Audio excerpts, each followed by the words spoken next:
Bonjour. Bonjour. Vivre avec un but précis, ou on pourrait dire comme thème, avoir un but dans la vie. Si vous avez votre Bible, je vous inviterai à l'ouvrir dans Éphésiens chapitre 3. Il y a 21 versets dans ce chapitre et on va y revenir de temps en temps.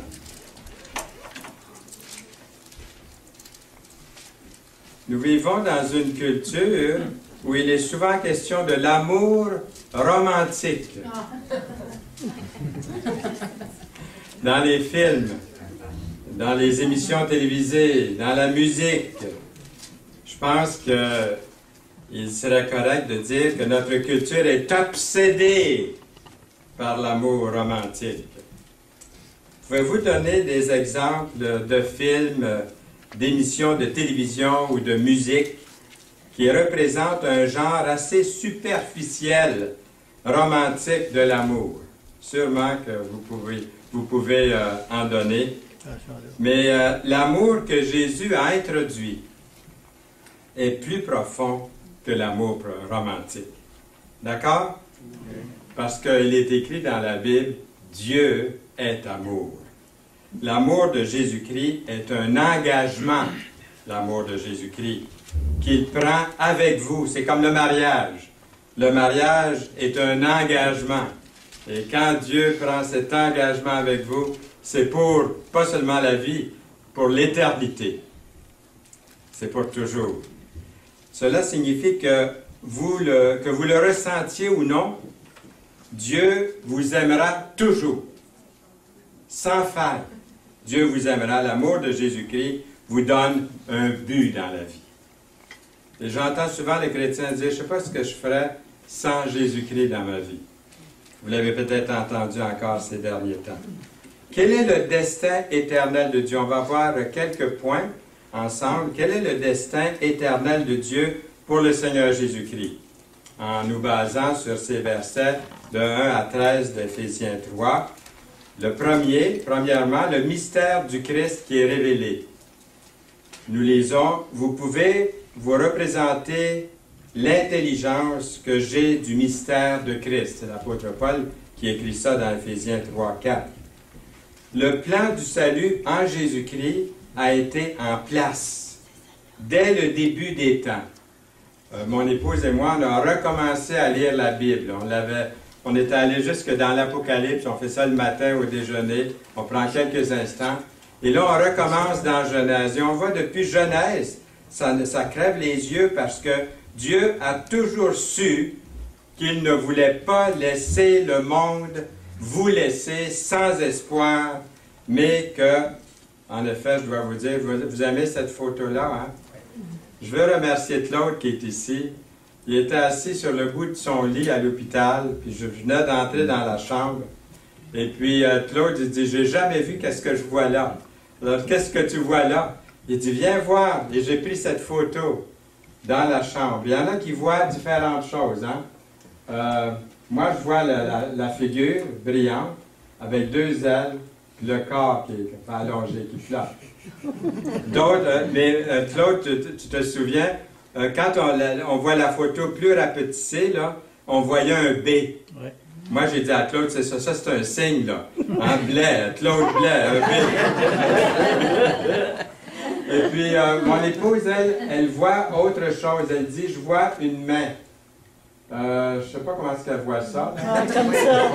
Comme ça. L'index est ici. Oui, oui. C'est ça, l'index. Voyez-vous la main de vous êtes? Oui, ben oui, comme ça. Oui.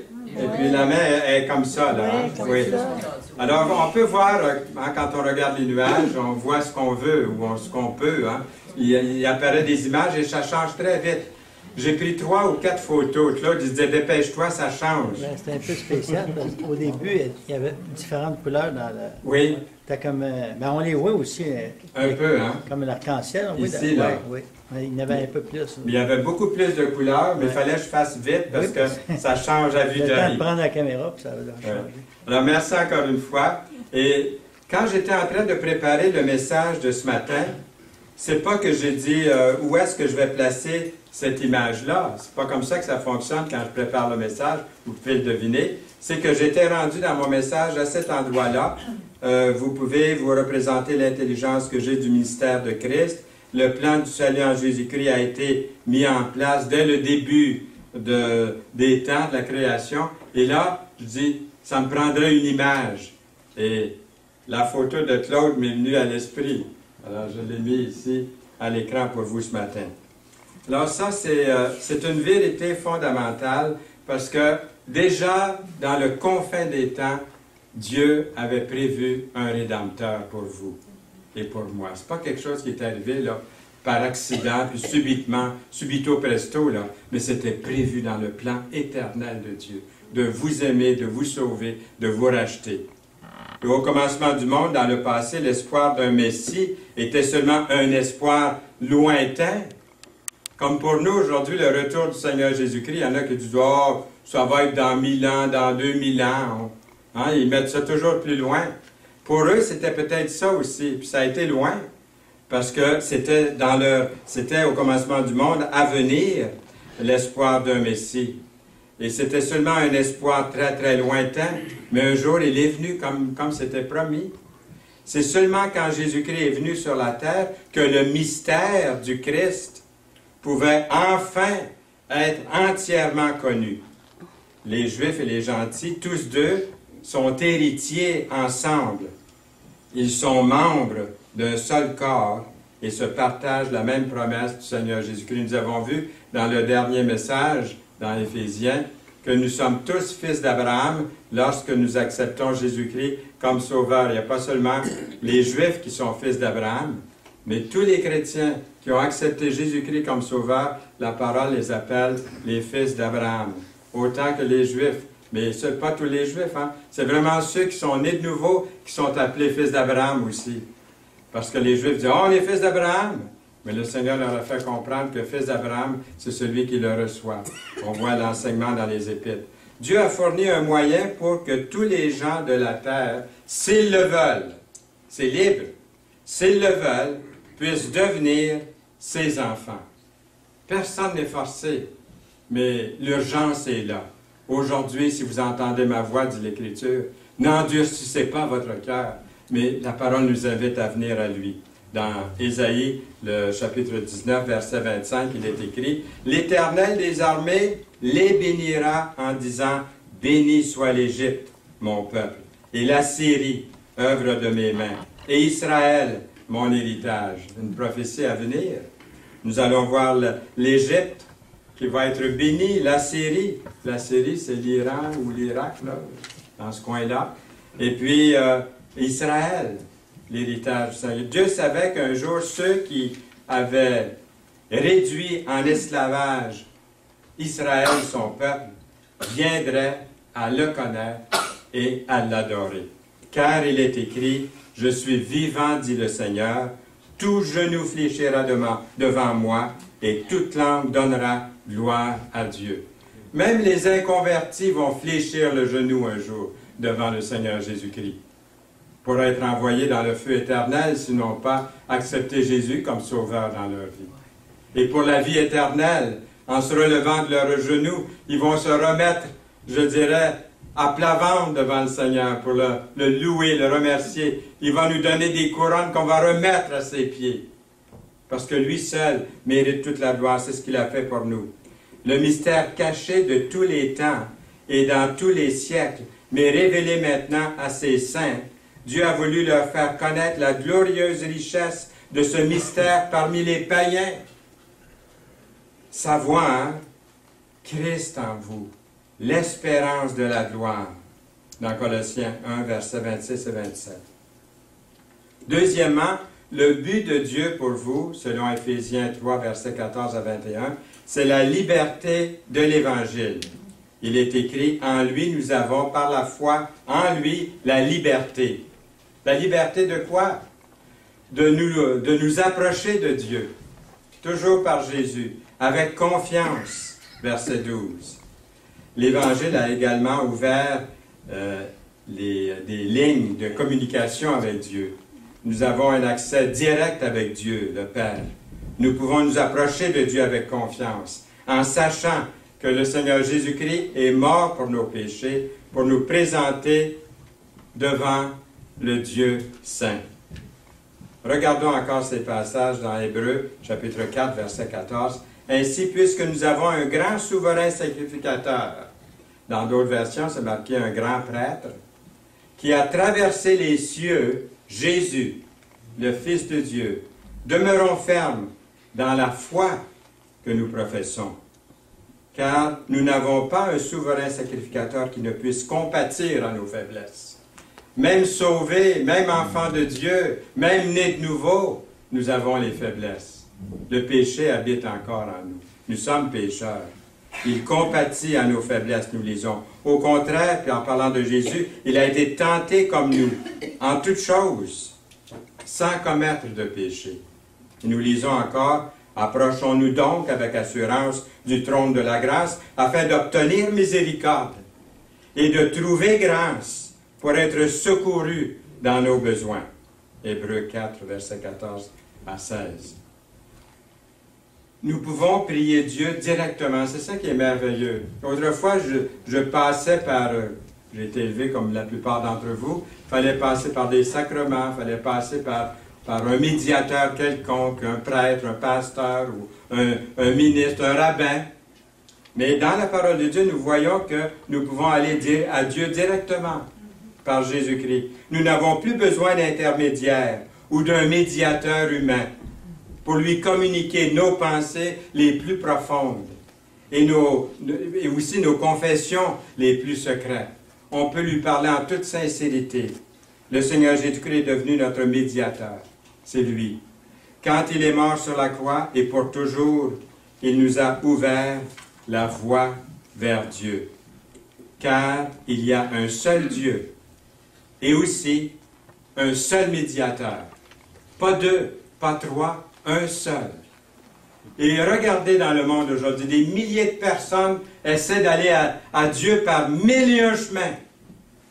Toutes sortes de chemins. Ah, je vais aller au ciel. Ah, je suis correct. Je suis pas pire que mon voisin. Il se compare. Mais où est-ce que c'est qu'on lit? Où est-ce que c'est qu'on entend? J'ai un seul médiateur et c'est Jésus. Combien ont ce médiateur ici aujourd'hui? C'est une question importante de l'avoir dans sa vie. Il est le seul médiateur entre Dieu et les hommes, Jésus-Christ homme, qui s'est donné lui-même en rançon pour tous, sans exception. Pour tous, le plus grand des pécheurs, comme celui qui se croit le plus saint. Même s'il porte le nom de Saint-Louis, il est pécheur. Il a besoin d'un sauveur. Ça ne fait pas de lui un saint. Je me rappelle quand j'étais enfant, avec un nom pareil, j'allais à l'école, on m'enseignait le catéchisme, puis je disais, il faudrait bien que je porte mon nom, j'en étais conscient. Il faudrait bien que je devienne un saint.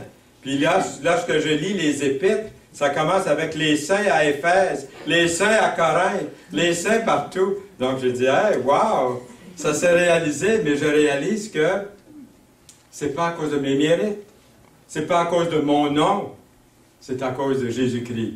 Est-ce que vous le voyez comme ça aussi? Oui. Il est le médiateur. Il est celui à qui on donne toute la gloire, selon 1 Timothée 2, versets 5 et 6. Troisièmement, le but de Dieu pour vous, selon Éphésiens 3, 14 à 21, c'est que vous soyez un récipiendaire, un vase, un récipiendaire où habite le Christ. Est-ce que le Christ habite en vous? Par la foi, pouvez-vous dire, oui, Jésus-Christ habite en moi. L'avez-vous invité à venir en vous? Ça commence comme ça, avec une prière sincère. Seigneur, viens en moi. J'ai besoin d'un sauveur. J'ai besoin du Christ dans ma vie. Nous lisons que Christ habite dans vos cœurs par la foi, en croyant sincèrement. Éphésiens 3, 17. Il est facile d'être distrait dans notre vie quotidienne par toutes sortes de choses qui prennent notre temps, qui exigent notre attention. Le travail, les amis, le sport, la famille, l'Église, et j'en passe, bien d'autres activités, des bonnes choses en soi, mais qui nous taxent, qui nous prennent. Si nous prenons rarement un temps calme avec Dieu, nous ne pourrons pas faire l'expérience de saisir à quel point il nous aime.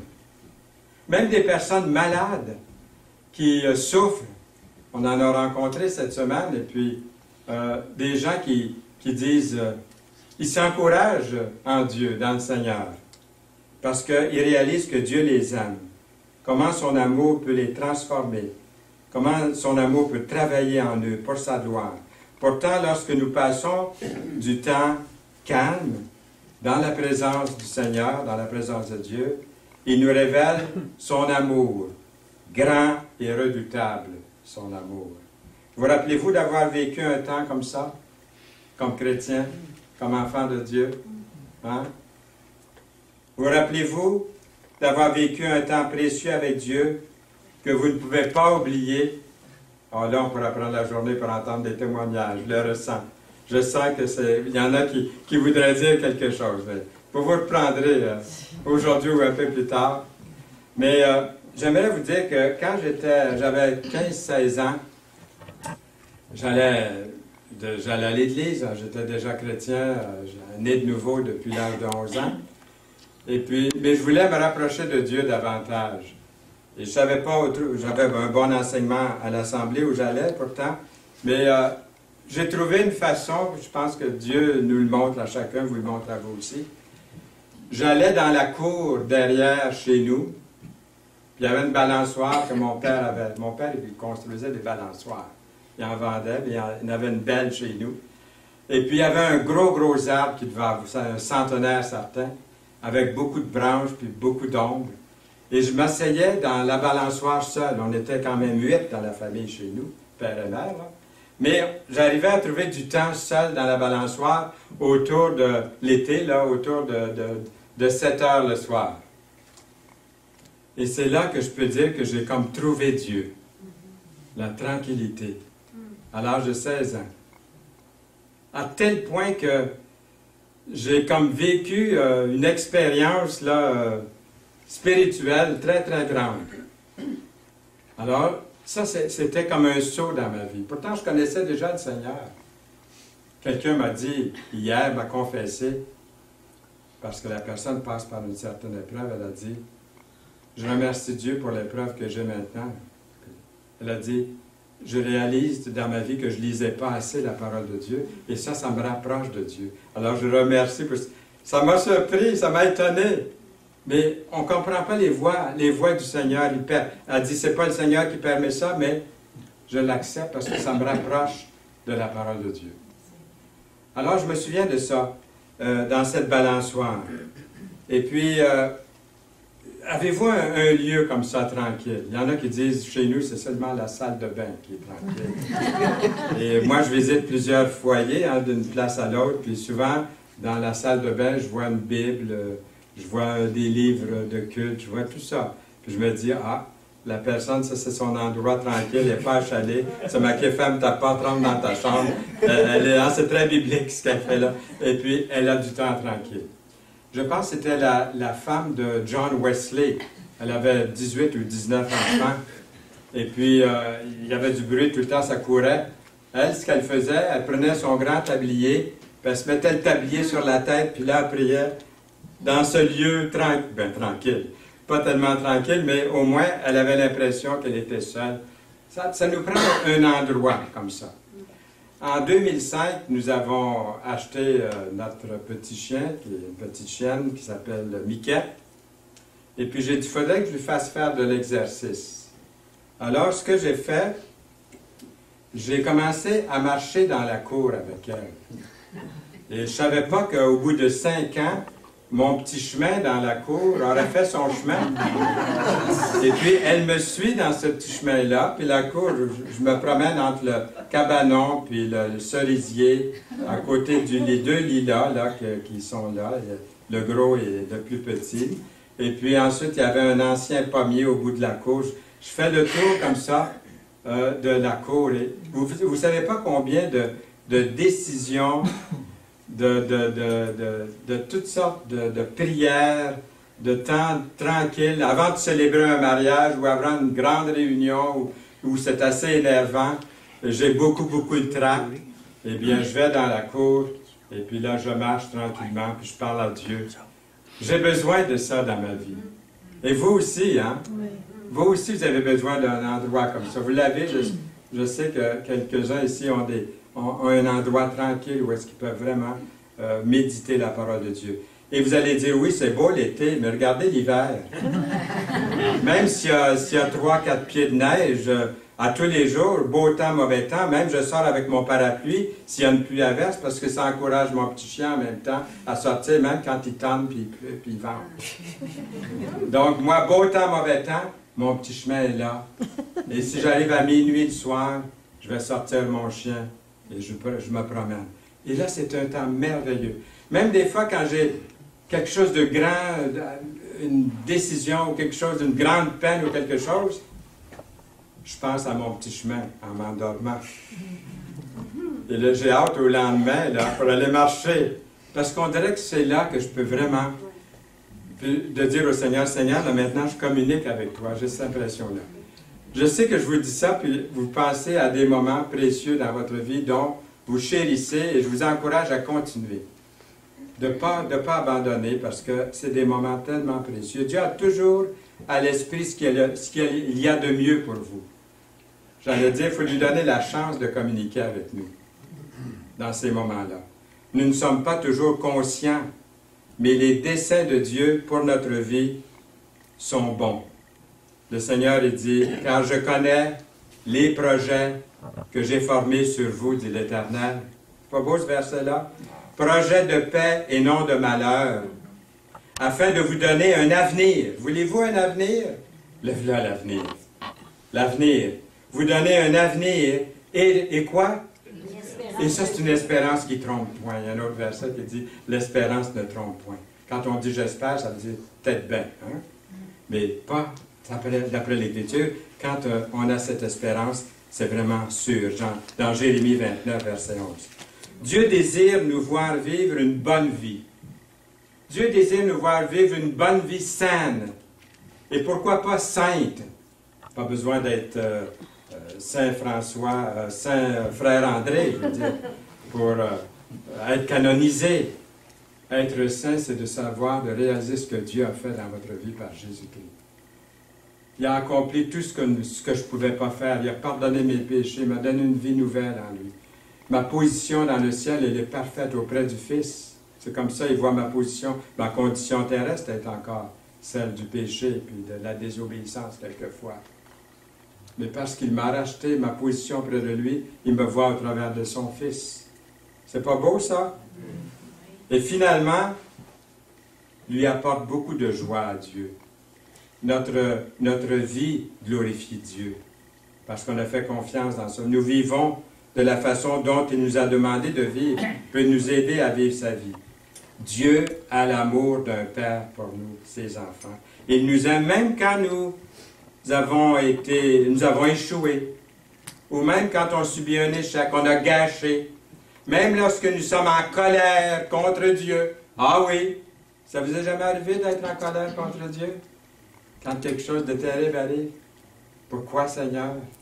Est-ce que Dieu est là? Est-ce qu'il m'écoute? Même lorsqu'on est en colère contre lui, qu'on a échoué, qu'on a gaffé, même quand on l'oublie, il est prêt à revenir, prêt à nous ouvrir les bras. Nous pouvons venir à lui, à tout moment, avec n'importe quel besoin. Quel est votre besoin aujourd'hui? Il pourvoira également à notre formation, souvent par les épreuves, à notre enseignement, et même à la discipline s'il faut. À la discipline s'il faut. Quand nous en aurons besoin. Mais il fait tout avec justice, avec amour. Moi, j'aime mieux avoir affaire à Dieu qu'aux hommes. Pas vous? Oui.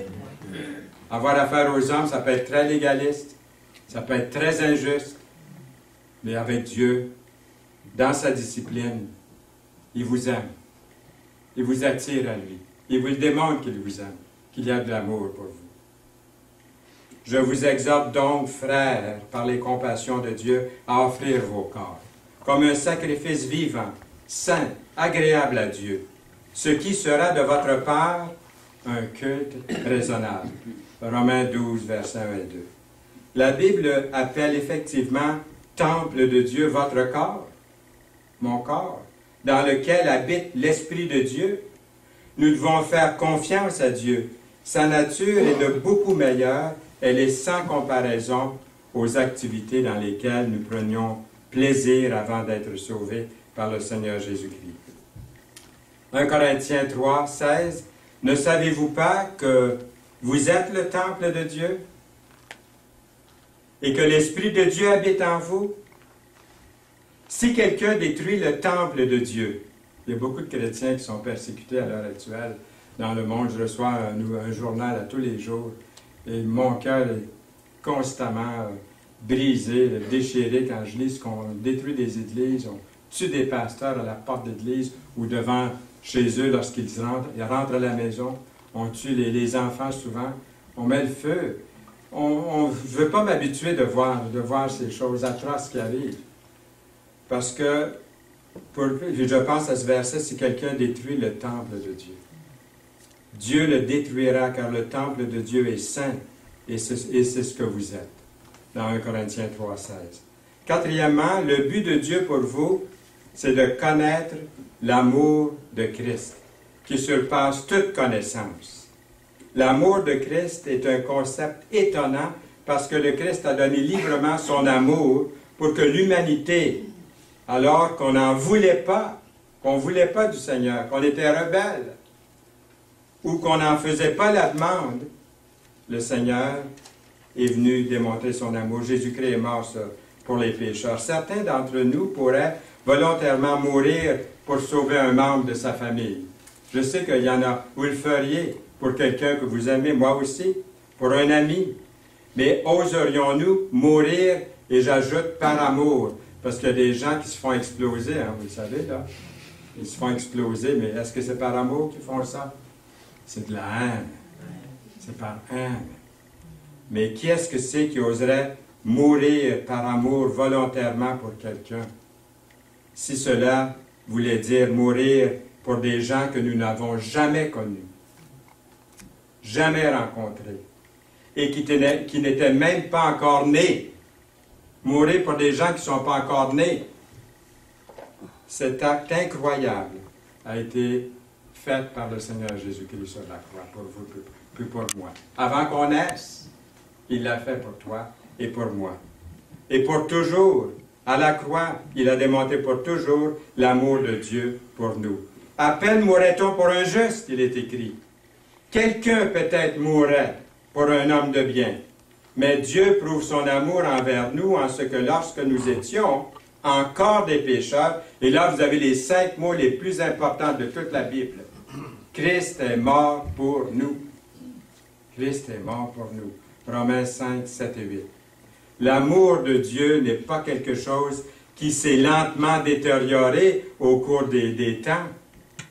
La coupe de l'amour de Dieu n'est jamais à moitié vide ou à moitié pleine, elle est toujours débordante. L'amour de Dieu a été manifesté envers nous en ce que Dieu a envoyé son Fils unique dans le monde afin que nous vivions par lui. 1 Jean 4, 9. Et cet amour consiste non point en ce que nous avons aimé Dieu, mais en ce qu'il nous a aimés et a envoyé son Fils comme victime expiatoire pour nos péchés. 1 Jean 4, 10. Cinquièmement, le but de Dieu pour vous, c'est que vous soyez remplis jusqu'à la toute plénitude de Dieu. Être remplis du Saint-Esprit. Dans nos milieux, on ne parle pas beaucoup, il me semble, ces derniers temps, d'avoir la plénitude de l'Esprit. C'est toute une doctrine de la parole qu'il ne faut pas négliger. On peut être sauvé, c'est très bien, nous avons la nouvelle vie, nous avons l'Esprit de Dieu en nous, lorsqu'on est sauvé, né de nouveau. Mais est-ce que je suis rempli du Saint-Esprit? La parole nous exhorte d'être rempli du Saint-Esprit. Qu'est-ce que c'est ça, être rempli du Saint-Esprit? C'est d'être disponible à la volonté de Dieu. Vivre dans la réalité de l'amour de Dieu. La plénitude de Dieu. Doit implanter en nous le désir dans notre cœur d'aimer les autres de la façon que Dieu veut que nous les aimions. La Bible dit très clairement que si quelqu'un n'aime pas, il ne connaît pas Dieu. Car l'essence même de Dieu, c'est quoi? Dieu est amour, nous l'avons vu. Bien-aimés, aimons-nous les uns les autres. Car l'amour de Dieu, l'amour est de Dieu, et quiconque aime est né de Dieu et connaît Dieu. Lisez bien ce verset-là. Celui qui n'aime pas n'a pas connu Dieu, car Dieu est amour.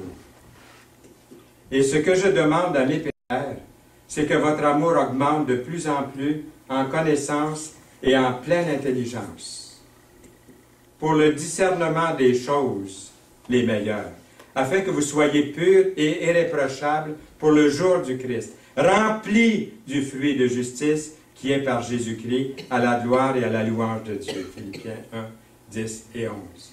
Notre objectif principal sur cette terre est de vivre une vie d'amour et de paix, afin que d'autres voient en vous cette vie nouvelle pour Dieu et vous demandent des précisions. C'est beau quand quelqu'un vous approche et vous dit « Qu'est-ce que c'est qu'il y a en toi là, qui est différent? » Ça vous est déjà arrivé? Ça m'est déjà arrivé aussi, en train de faire une toile, une peinture. Puis les autres artistes étudiants, il y en avait une en particulier, qui vient, puis c'est pas la peinture qu'elle regardait, heureusement peut-être, mais c'est moi qu'elle regardait. Puis à un moment donné, elle dit, qu'est-ce que c'est que vous avez, vous, qui n'est pas comme les autres? Puis là, je ne savais pas juste ce qu'elle voulait dire, parce que je suis bien rasé. Mais finalement, elle m'a dit qu'il y avait quelque chose comme ça. Un jour au Mexique, loin de chez nous, une autre langue, le patron d'un grand cinéma, d'une production cinématographique qui faisait des films, Le Virginien, puis toutes sortes de films qu'on voit à la télévision par ici. On était là pour les films de Sermon de la science. Le grand patron, il nous amène au lac sur un gros yacht, et pour nous donner un congé, parce que c'était payant pour lui faire des films aussi, là. Mais il nous paye ça, puis en route, il vient s'asseoir à côté de moi dans le yacht, il avait son chauffeur, un gros bateau. Puis il filait à toute allure à Cuernavaca. Et puis il me dit, « What is it with you that is so different? » Je dis, « What are you talking about? » Est-ce que vous me suivez? Oui. Oui, la plupart me suivent? Oui. Qu'est-ce que vous voulez dire? Il dit, « J'aimerais, il dit, que vous me donniez ce que vous avez. » Lui, il était millionnaire, il était à la télévision tous les jours. C'était une vedette de télévision, mais quand vous êtes dans un autre pays, les vedettes de télévision, puis le gars dans la rue, c'est pareil, hein? Il n'y a pas de différence. Donc, pour moi, je le considérais plutôt comme un type bien ordinaire, là. Il dit, « Je veux avoir ce que vous avez. » J'ai dit, « Qu'est-ce que j'ai? » Lui, il avait l'argent, il avait tout. Il dit, « Je veux avoir, il dit, ce que vous avez de spirituel dans votre vie. » Et avant de partir, il avait accepté le Seigneur. Hein. On était en train de déjeuner à 5 heures le matin, puisqu'on travaillait de 5 heures le matin à 3 heures de l'après-midi au Mexique. C'est bon pour les Mexicains qui sont ici que je raconte ça. Je viens juste de réaliser, là, c'est une bonne histoire à raconter ici ce matin pour vous. C'est que j'étais en train de déjeuner avec un missionnaire, un monsieur Harrison, puis un autre. Et puis, le missionnaire, il dit, j'ai déjà témoigné, il dit, au directeur de cinématographie ici, puis il dit, il était très rebelle à la parole, mais il dit, ce matin, je l'ai rencontré, il dit, dans un couloir, il dit, il flotte à peu près 6 pouces au-dessus du sol. Il dit, il m'a salué. Puis, en disant ça, on voit rentrer le monsieur directeur dans la pièce, une grande pièce. Et puis, vous savez, les Mexicains, on a appelé ça des Mexicains, je pense, la collade. Moi, j'ai vu comment les Mexicains se donnaient la collade. Hein? C'est vrai, hein, au Mexique, les Mexicains se donnent la collade très, très partout. Et là, il est arrivé à côté de moi, puis il m'a pris dans ses bras. Je n'étais pas habitué à ça. Là. On ne donnait pas encore la collade ici au Québec à l'époque. Et puis, il m'a pris dans ses bras, il m'a donné une coupe de tape dans le dos. J'en ai donné une coupe moi aussi. Et puis, il me dit, mon papa spirituel. Là, je l'apprenais comme ça. Quoi qu'on avait dans son bureau, fouillé dans son petit Nouveau Testament qu'il avait acheté une fois en visite à New York. Et puis, il avait accepté Jésus comme un enfant. Simplement un homme respectable. Une étoile, une vedette. Mais il a besoin de Jésus-Christ, lui aussi. Il était venu comme ça, comme un enfant. un enfant de 10 ans au Seigneur. Je lui avais expliqué la parole très simplement. Voulez-vous inviter Jésus? Non. Il dit, c'est ça, inviter Jésus? Voulez-vous le faire sincèrement? Vous avez besoin d'un sauveur? Savez-vous que vous êtes pécheur? Lui, il savait qu'il était pécheur. Il avait une épouse puis 2 maîtresses. Il soutenait les 3. Très, très bien. J'ai visité son épouse, puis... vous voyez, il y avait une vraie conversion. Il y avait des enfants dans les 3 foyers. Mais il avait besoin de Jésus-Christ. Et plusieurs années après, j'ai su qu'il était vraiment... Ça continuait. J'ai eu la visite de quelqu'un à Belleuil, mais même avant ça, à Montmagny, parce qu'on était à Montmagny encore. Et puis, le type, il continuait dans le Seigneur. Je ne vous raconterai pas toute son histoire, mais c'est ça. Ici, nous avons un verset qui dit « Je vous donne un commandement nouveau, aimez-vous les uns les autres, comme je vous ai aimés. Vous aussi, aimez-vous les uns les autres, à ceci tous connaîtront que vous êtes mes disciples, si vous avez de l'amour les uns pour les autres. » Dans Jean 13, les versets 34 et 35. Sixièmement, le but de Dieu pour vous, c'est de croire à l'incroyable. Croire à l'incroyable. À celui qui peut faire par la puissance qui agit en nous, infiniment au-delà de tout ce que nous demandons ou pensons. Éphésiens 3, 20. Je me rappelle un jour, il y a un nommé Lacharité qui a fait partie de l'Assemblée. Tu te souviens, Liliane, M. Lacharité? Il travaillait, lui, avec un M. Gamache de Montmagny. Puis un jour, M. Lacharité, il est déménagé, puis il est arrivé dans la région, puis il s'est converti, il a fait partie de l'Assemblée ici.